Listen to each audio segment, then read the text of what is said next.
नमस्कार बच्चों, कैसे आप लोग। प्रिपरेशन मंत्रा चैनल में आप लोग का स्वागत है। मैं कुणाल किशोर, आपका फिजिक्स टीचर। आज हम लोग एक नए चैप्टर को हम लोग जानेंगे। क्लास 11th में हम लोग क्या क्या सीखे थे? वेक्टर, ठीक है ना। वेक्टर के डिफरेंट टाइप को सीखे थे, वेक्टर के कंपोनेंट को, एडिशन को, सब्सट्रैक्शन को, मल्टीप्लीकेशन को, ठीक है ना। तो आज हम लोग अपने एक चैप्टर को स्टार्ट करते हैं, मोशन। क्लास 11th का बहुत अच्छा चैप्टर है मोशन। देखिए, मोशन समझ लो पूरे चैप्टर का बेस है। अगर मोशन नहीं जानेंगे तो इसके बाद का चैप्टर आता है फोर्स, वो नहीं समझ पाएगा, क्योंकि मोशन से ही सारा वो चैप्टर कनेक्टेड होता है। एक्चुअली फिजिक्स में एक चैप्टर के बाद दूसरा चैप्टर इंटरकनेक्टेड है। मतलब जब तक आप पहला चैप्टर नहीं पढ़िएगा, अगला चैप्टर आपको समझ में नहीं आएगा। तो आज हम लोग देखते हैं मोशन क्या है, ठीक है ना। सबसे पहले हम लोग के दिमाग में आता है वर्ड मोशन।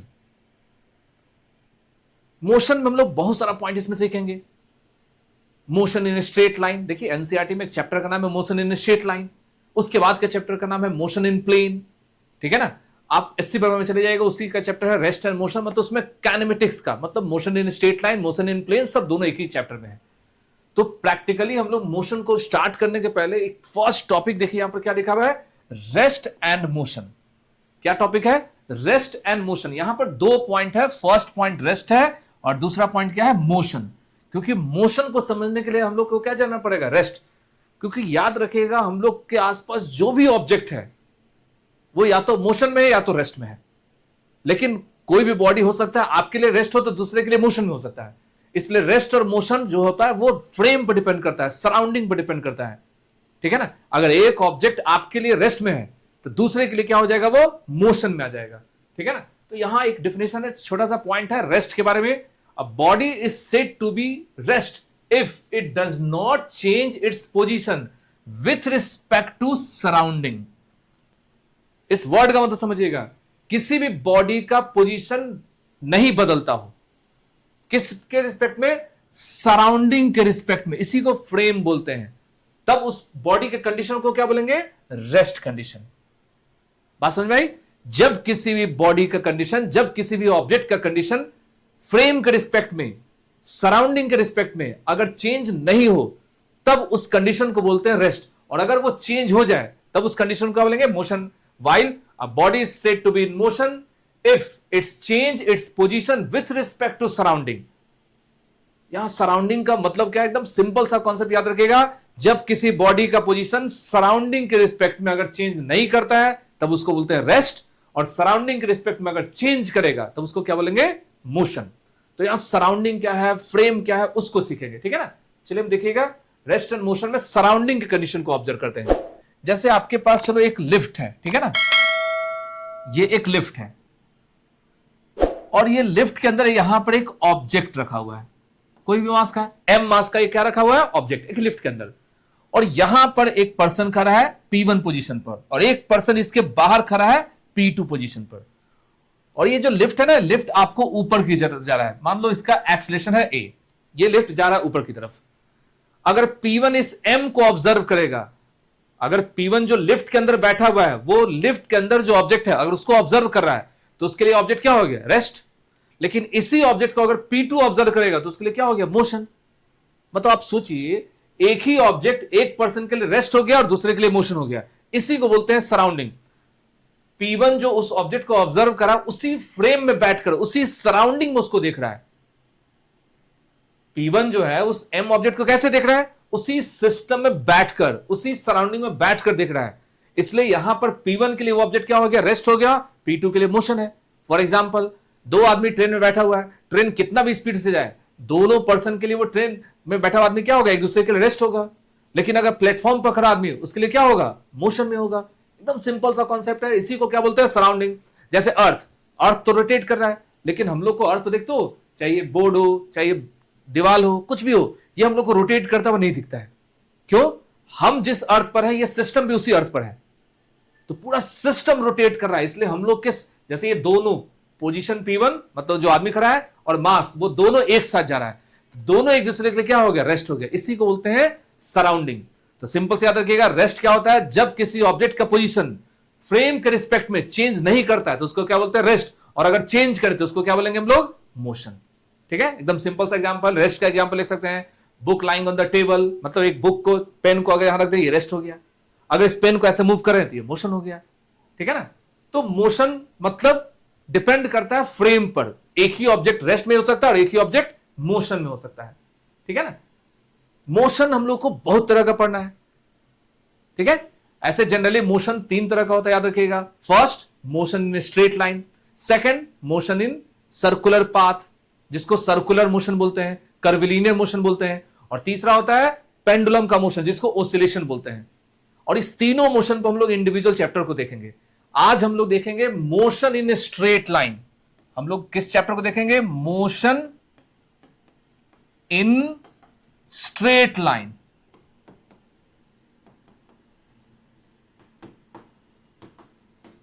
इसी को आप याद रखिएगा क्या बोलते हैं? One dimension motion.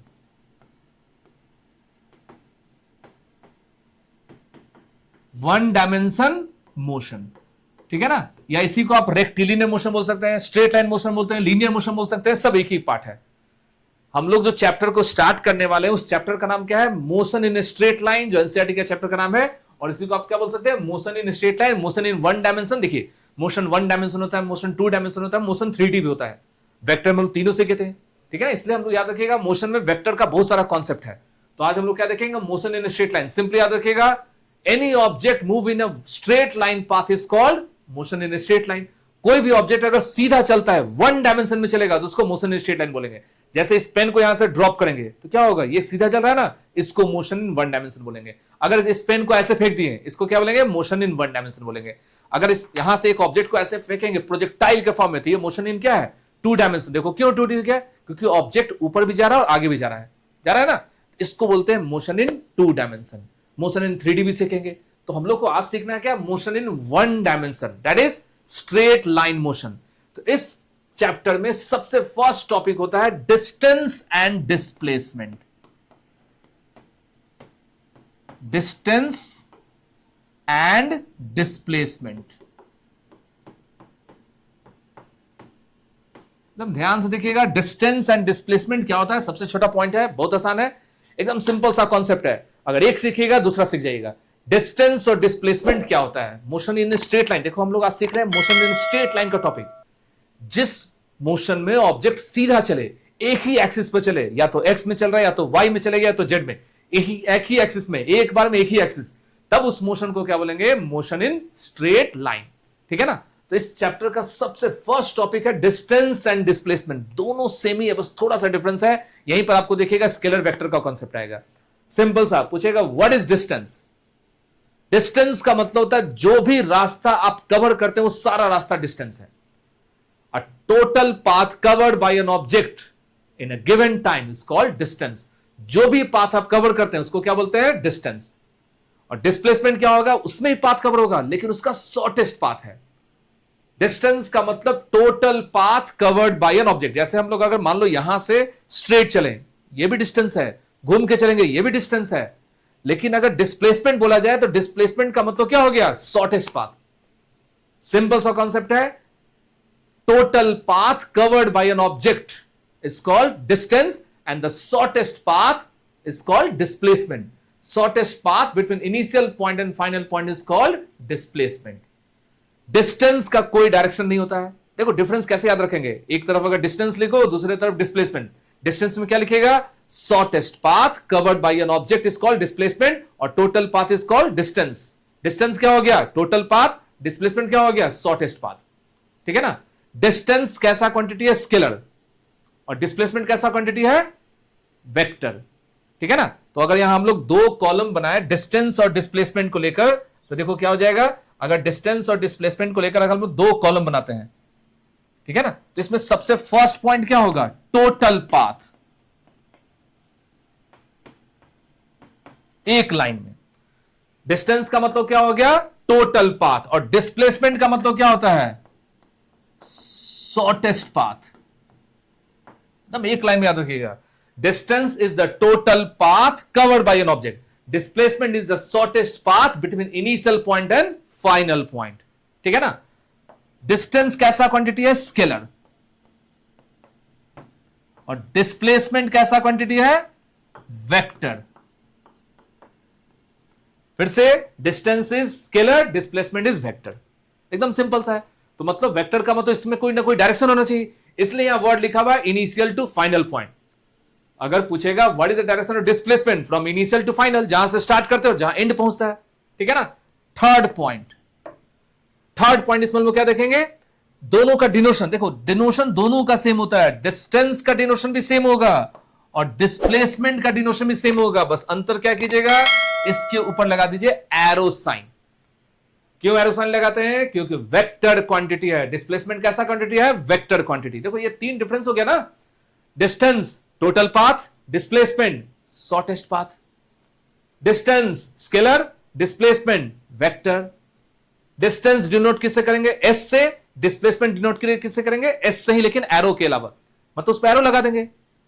लेकिन ऐसा नहीं कि सिंबल के डिस्टेंस और डिस्प्लेसमेंट एस से ही होता है, आप इसमें बहुत सारा अल्फाबेट, जैसे कहीं आपको लिखा रहेगा a = 5 मीटर टुवर्ड्स ईस्ट, ये भी डिस्प्लेसमेंट हो गया।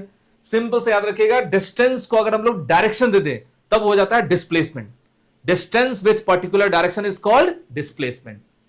डिस्टेंस एक पाथ है, डिस्टेंस क्या है, एक पाथ है, तो ये हमेशा क्या होगा, डिस्टेंस इज ऑलवेज पॉजिटिव, लेकिन डिस्प्लेसमेंट क्या होगा, पॉजिटिव भी होगा, नेगेटिव भी होगा और जीरो भी होगा। डिस्टेंस जो होगा केवल पॉजिटिव होगा, डिस्प्लेसमेंट पॉजिटिव, नेगेटिव और जीरो तीनों हो सकता है। किस केस में जीरो होगा, किस केस में पॉजिटिव होगा, किस केस में नेगेटिव होगा, उसको हम एक एग्जांपल से सीखेंगे।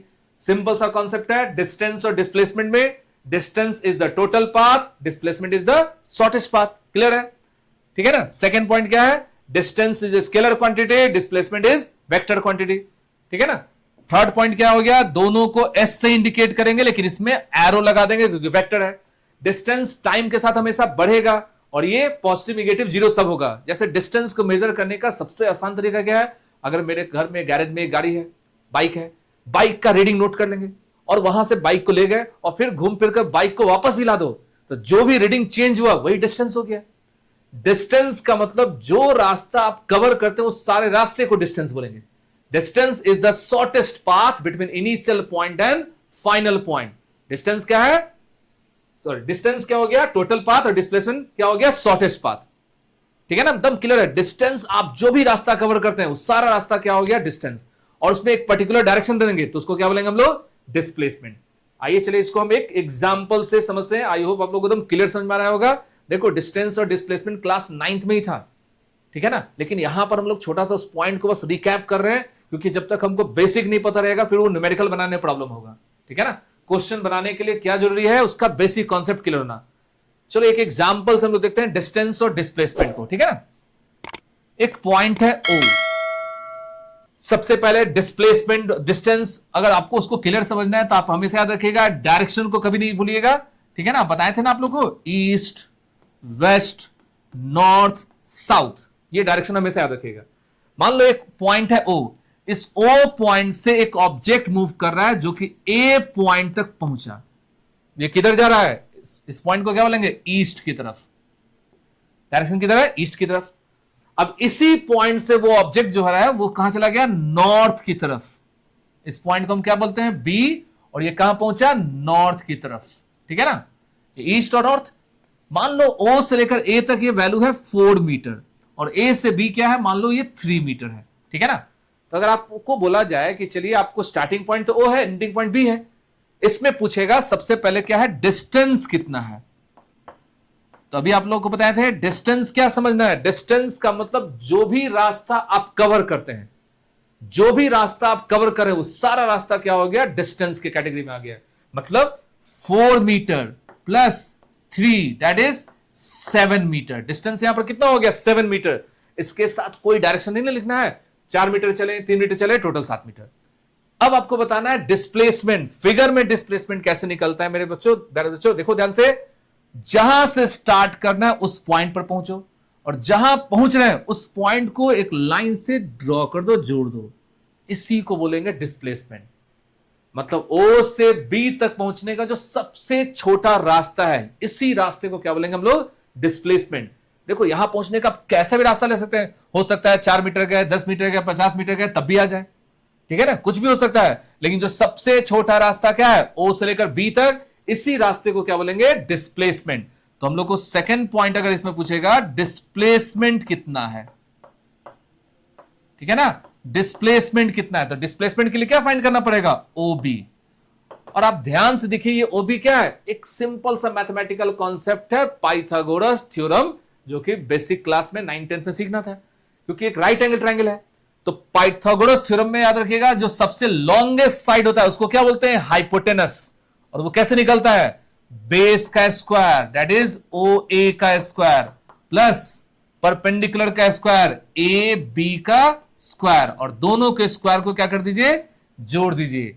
यहां पर क्या लिखेंगे, 4 का स्क्वायर, और इसको क्या लिखेंगे, 3 का स्क्वायर, ठीक है ना। सॉल्व कर दीजिए, 16 प्लस 9 दैट इज 25, और 25 का वैल्यू क्या हो गया, 5 मीटर। डिस्टेंस कितना था, 7, डिस्प्लेसमेंट कितना हो गया, 5 मीटर। लेकिन आप याद रखिएगा डिस्प्लेसमेंट क्या है, वेक्टर क्वांटिटी है, और वेक्टर क्वांटिटी का हमको डायरेक्शन बताना है, जरूरी है। विदाउट डायरेक्शन वेक्टर को एक्सप्लेन नहीं किया सकता है। 5 मीटर कहां गया, पूछेगा ना आपसे, जैसे ये तो ईस्ट था, ये नॉर्थ था, लेकिन इसका डायरेक्शन क्या है, तो डायरेक्शन निकालने के लिए क्या फाइंड करना चाहिए आपको, एंगल। और एंगल के लिए हमेशा tan थीटा यूज कीजिएगा, ठीक है ना, क्या यूज कीजिएगा, tan थीटा। देखो tan थीटा क्या होगा, परपेंडिकुलर डिवाइडेड बाय बेस। और आपको धीरे धीरे कुछ कुछ वैल्यू याद रखना है, ठीक है ना, जैसे tan थीटा इक्वल टू 3/4 जानते हो किसका होता है, 37 डिग्री। मतलब ये 37 डिग्री क्या हो गया, डायरेक्शन ऑफ डिस्प्लेसमेंट। तो एकदम सिंपल सा कॉन्सेप्ट है, डिस्टेंस क्या होता है और डिस्प्लेसमेंट क्या होता है। डिस्टेंस, फिर से समझिएगा, distance is the total path covered by an object, और displacement is the shortest path between initial point and final point, ठीक है ना। डिस्टेंस निकालना है, सिंपली ऐड कर दो। यूनिट याद रखिएगा, डिस्टेंस का यूनिट हो चाहे डिस्प्लेसमेंट का यूनिट हो, ये यूनिट क्या होगा, हमेशा मीटर होगा। ऐसा यूनिट आप इसमें मीटर की जगह सेंटीमीटर लिखो, सीजीएस लिखो, किलोमीटर लिखो, वो तो क्वेश्चन पर डिपेंड करता है। एक्चुअल यूनिट क्या लिखना है, मीटर। एसआई में डिस्टेंस में आपको डायरेक्शन का कोई कॉन्सेप्ट नहीं, यहां कोई डायरेक्शन नहीं। डिस्प्लेसमेंट में 5 मीटर के साथ आपको डायरेक्शन बताना पड़ेगा। 37 डिग्री ईस्ट से नॉर्थ की तरफ जाना चाह रहा है, ठीक है ना। मतलब ये ओरिजिनल एक्सिस से कितना डिग्री बनाना है, 37। आपको कोई जरूरी नहीं कि इसमें वैल्यू याद रखिए, नहीं याद रखिएगा, tan थीटा को 3/4 के फॉर्म में लिख दीजिएगा। तो ये हुआ डिस्टेंस और डिस्प्लेसमेंट का बेसिक कॉन्सेप्ट, इसमें कोई फॉर्मूला नहीं होता है, ठीक है ना। तो हम लोग क्या सीखे, रेस्ट और मोशन, डिस्टेंस और डिस्प्लेसमेंट, ठीक है ना। अभी एकदम बेसिक कॉन्सेप्ट है, 1-2 क्लास में एकदम बेसिक चीज को कंप्लीट करेंगे, तब जाके इसमें लोग क्वेश्चन बनाना स्टार्ट करेंगे। इसका तब हायर थिंकिंग का कॉन्सेप्ट बनेगा, चाहे वो मेडिकल हो, आईआईटी का क्वेश्चन, ठीक है ना। तो आज हम लोग देखते हैं, चलो इसको, डिस्टेंस और डिस्प्लेसमेंट के बाद इसमें एक छोटा सा पॉइंट और आता है, speed and velocity. Speed and velocity, देखो दोनों हम एक साथ क्यों बताना चाह रहे हैं, क्योंकि आप याद रखिएगा जैसे डिस्टेंस और डिस्प्लेसमेंट सीखे उसी तरह स्पीड और वेलोसिटी सीखा जाता है, ठीक है ना। तो अगर हम लोग देखेंगे स्पीड और एक कॉलम में देखेंगे वेलोसिटी, क्योंकि दोनों एक ही कॉन्सेप्ट है, ध्यान रखिएगा, जस्ट लाइक डिस्टेंस और डिस्प्लेसमेंट। स्पीड का मतलब क्या हो गया, स्पीड का मतलब कितना स्पीड से ऑब्जेक्ट चल रहा है। जैसे एक ऑब्जेक्ट का स्पीड है 10 मीटर पर सेकंड, इसका मतलब 1 सेकंड वो 10 मीटर का डिस्टेंस कवर किया। स्पीड इक्वल टू क्या होता है, distance by time. Speed equal to क्या होगा, डिस्टेंस को अगर आप टाइम से डिवाइड कर दीजिए क्या निकल जाएगा, स्पीड। और अगर वेलोसिटी बोलते हैं तो इसमें बस कुछ नहीं करना है, वेलोसिटी इक्वल टू क्या होगा, डिस्प्लेसमेंट बाय टाइम। डिस्प्लेसमेंट को अगर टाइम से डिवाइड करते हैं तो क्या निकल जाएगा, वेलोसिटी, और डिस्टेंस को टाइम से डिवाइड करेंगे तो क्या निकल जाएगा, स्पीड। सिंपल सा डेफिनेशन है। The rate of change of distance with respect to time is called speed, and the rate of change of displacement with respect to time is called velocity. मतलब आपके पास एक नया फॉर्मूला आ गया, simple सा concept है। Speed को जब direction दे देंगे तो वेलोसिटी हो जाएगा, डिस्टेंस को जब डायरेक्शन देते हैं तो डिस्प्लेसमेंट हो जाता है, ठीक है ना। स्पीड आपको किससे निकलता है, डिस्टेंस से। डिस्टेंस और टाइम दोनों स्केलर क्वांटिटी, तो ये स्पीड भी क्या हो जाएगा, स्केलर, और ये क्या हो जाएगा, वेक्टर। एकदम देख रहे हो, एकदम सेम है कि नहीं। Speed is a scalar quantity, velocity is a vector quantity. Symbol, ठीक है ना। स्पीड का सिंबल क्या होता है? v, और v को कैसे लिखेंगे फॉर्मूला? s/t। वेलोसिटी का सिंबल भी v होगा, लेकिन इस पर क्या लगा दीजिएगा आप? एरो, ठीक है ना। तो v इक्वल टू क्या होगा? Displacement by time. यहां पर हम लोग क्या लगा देंगे? एरो, ठीक है। स्पीड हमेशा क्या होगा? ऑलवेज पॉजिटिव, और यहां पर क्या आएगा? Positive, negative, zero. अच्छा, जीरो कब आ सकता है वेलोसिटी? अगर आप एक पॉइंट से स्टार्ट करके 10 मीटर जाओ, वापस 10 मीटर वापस आ जाओ। एक ऑब्जेक्ट ओ से स्टार्ट हुआ, ईस्ट बढ़ गया 10 मीटर, और वापस उसी पॉइंट पर वापस आ गया, तो पूछेगा डिस्टेंस कितना हो गया? 10 और 10 20। डिस्प्लेसमेंट कितना होगा? जीरो। तो अगर डिस्प्लेसमेंट जीरो हो जाएगा तो वेलोसिटी क्या हो जाएगा? जीरो। इसलिए वेलोसिटी जीरो भी हो सकता है, पॉजिटिव भी होगा, निगेटिव कब होगा? अगर रिवर्स चला जाए। याद रखिएगा, ओरिजिन का राइट साइड प्लस होगा तो ओरिजिन का लेफ्ट साइड क्या होगा? माइनस। और हम लोग जब वेक्टर के कॉन्सेप्ट को सीखेंगे तो वहां पर आई कैप जे कैप जो समझाए थे ना, उसको आप ध्यान रखिएगा, उससे बहुत सारा क्वेश्चन बनेगा। तो स्पीड और वेलोसिटी कुछ है नहीं, एकदम सिंपल सा फॉर्मूला है। ये फर्स्ट फॉर्मूला याद रखिएगा, आप हर जगह फॉर्मूला देखे होंगे। वो फॉर्मूला क्या होता है? S बराबर v इंटू टी। ये क्या है?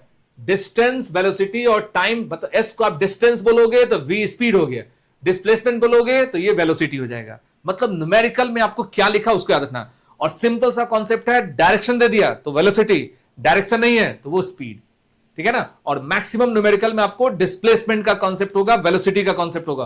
फॉर्मूला प्रूफ जो होता है ना, उसमें डायरेक्शन के साथ दिया जाता है। तो ये समझ लो मोशन का एक सबसे पहला बेसिक कॉन्सेप्ट है, ठीक है ना। वो बेसिक कॉन्सेप्ट क्या है कि मोशन होता क्या है? अभी जस्ट बताएं। मोशन का मतलब जब किसी ऑब्जेक्ट का पोजीशन टाइम के रिस्पेक्ट में चेंज करता है, फ्रेम के रिस्पेक्ट में बदलता है, उसको बोलेंगे मोशन। और अगर नहीं बदलेगा उसको क्या बोलेंगे? रेस्ट। मोशन कितने तरह का होता है? एक तो हो गया लीनियर, जिस पर एक चैप्टर को हम लोग चल रहे हैं, ठीक है ना। सेकंड वन सर्कुलर, वो आगे देखेंगे। फिर आपको ऑसिलेशन और होगा, पीरियोडिक मोशन, बहुत सारा मोशन है। लेकिन एक्चुअली मोशन क्या हो? तीन ही तरह का है, ठीक है ना। उसके बाद हमने क्या सीखा? डिस्टेंस और डिस्प्लेसमेंट के बारे में। एकदम छोटा सा पॉइंट है, डिस्टेंस क्या है? Total path, displacement shortest path. Distance is scalar, displacement is vector. और कुछ नहीं याद रखना है, एकदम सिंपल सा कॉन्सेप्ट है। और डिस्टेंस को जब टाइम से डिवाइड करोगे तो क्या निकल जाएगा? स्पीड। और डिस्प्लेसमेंट को टाइम से डिवाइड कर दोगे तो क्या निकल जाएगा? वेलोसिटी। उसके बाद आपको दिमाग लगाना ही नहीं है ज्यादा, एकदम सिंपल सा कॉन्सेप्ट है। डिस्टेंस को अगर हम डायरेक्शन दे देंगे तब वो कॉन्सेप्ट क्या हो जाएगा? वेलोसिटी। डिस्टेंस को अगर डायरेक्शन दे दिया तो डिस्प्लेसमेंट, और distance by time that is speed को डायरेक्शन दे देंगे तो उसको क्या बोलेंगे? वेलोसिटी। फॉर एग्जाम्पल, जैसे आपको बोला जाए कि आप 10 मीटर पर सेकंड से दौड़िए, ये हो गया स्पीड। लेकिन 10 मीटर पर सेकंड से ईस्ट में दौड़िए, तब इसको बोलेंगे वेलोसिटी, ठीक है ना। एकदम सिंपल सा कॉन्सेप्ट है। स्पीड और वेलोसिटी में ज्यादा कुछ है नहीं इसमें। लेकिन जब न्यूमेरिकल धीरे धीरे आगे आएगा, बोलिएगा सर ये तो बहुत आसान है, क्योंकि इसमें एक भी टॉपिक 9th क्लास में जब मोशन स्टार्ट किया गया होगा आप लोग को, तो इतना ये सब चीज सिखाया जाता है, ठीक है ना। लेकिन हम लोग 11th में, अगर ये अब बोलिएगा कि हम लोग सर 11th का क्वेश्चन, आईआईटी का क्वेश्चन कैसे से बनेगा? नो, ये तो बेसिक कॉन्सेप्ट है ना। जब हम लोग क्वेश्चन को देखेंगे तो ये तो कॉन्सेप्ट आना चाहिए। अब जैसे हम लोग शुरू से सीखते हैं ना, एडिशन सब्सट्रैक्शन तो बहुत पहले सीखे, लेकिन उसका यूज तो सब जगह होता है, ठीक है ना। मोशन का ऐसा नहीं ना है कि हम आईआईटी में चले जाएंगे तो स्पीड का फॉर्मूला बदल जाएगा, वेलोसिटी का फॉर्मूला बदल जाएगा, वेक्टर का कॉन्सेप्ट बदल जाएगा, स्केलर का कॉन्सेप्ट बदल जाएगा। सारा कॉन्सेप्ट सेम ही रहता है। वो धीरे धीरे क्वेश्चन के लेवल को हम लोग बढ़ाएंगे, ठीक है ना। तो इसको टॉपिक को धीरे धीरे देखिएगा। हम लोग नेक्स्ट क्लास में वेलोसिटी, मतलब यूनिफॉर्म वेलोसिटी, उसके नॉन यूनिफॉर्म कंडीशन के बारे में, एवरेज कंडीशन के बारे में, एक्सेलरेशन के बारे में, तब जाकर हम लोग का जो फॉर्मूला आएगा, इसी चैप्टर में हम लोग कैलकुलस कॉन्सेप्ट को सीखेंगे। मतलब इक्वेशन ऑफ मोशन को कैलकुलस मेथड से कैसे प्रूव करते हैं। इस चैप्टर का सबसे इंपॉर्टेंट कॉन्सेप्ट होता है ग्राफ, जिसमें ग्राफ से रिलेटेड बहुत सारा क्वेश्चन मेडिकल और आईआईटी में पूछा जाता है। मतलब डायरेक्ट नहीं पूछेगा, उसको कंबाइन करके दूसरे चैप्टर में, ठीक है ना। इसलिए इस चैप्टर का सबसे मेन कॉन्सेप्ट क्या है? ग्राफ और कैलकुलस मेथड, जिससे हम लोग क्वेश्चन बनाना सीखेंगे। और क्वेश्चन तभी बनेगा जब सारा कॉन्सेप्ट, पीछे का कॉन्सेप्ट को क्लियर रखिएगा। इसलिए वेक्टर के वीडियो को हमेशा देखते जाइए, ठीक है ना। उसमें एक एक टॉपिक को देखिए, क्योंकि विदाउट वेक्टर, आप याद रखिएगा, velocity is the vector quantity. और जब क्वेश्चन वेलोसिटी में आएगा तो क्वेश्चन वहां पर प्रॉब्लम क्रिएट करेगा, अगर वेक्टर का कॉन्सेप्ट में कुछ भी डाउट रहेगा तो, ठीक है ना। तो वीडियो को लाइक कीजिए, शेयर कीजिए, सब्सक्राइब कीजिए, ठीक है ना। इसी तरह के वीडियो के लिए चैनल की जरूरी। थैंक यू, धन्यवाद।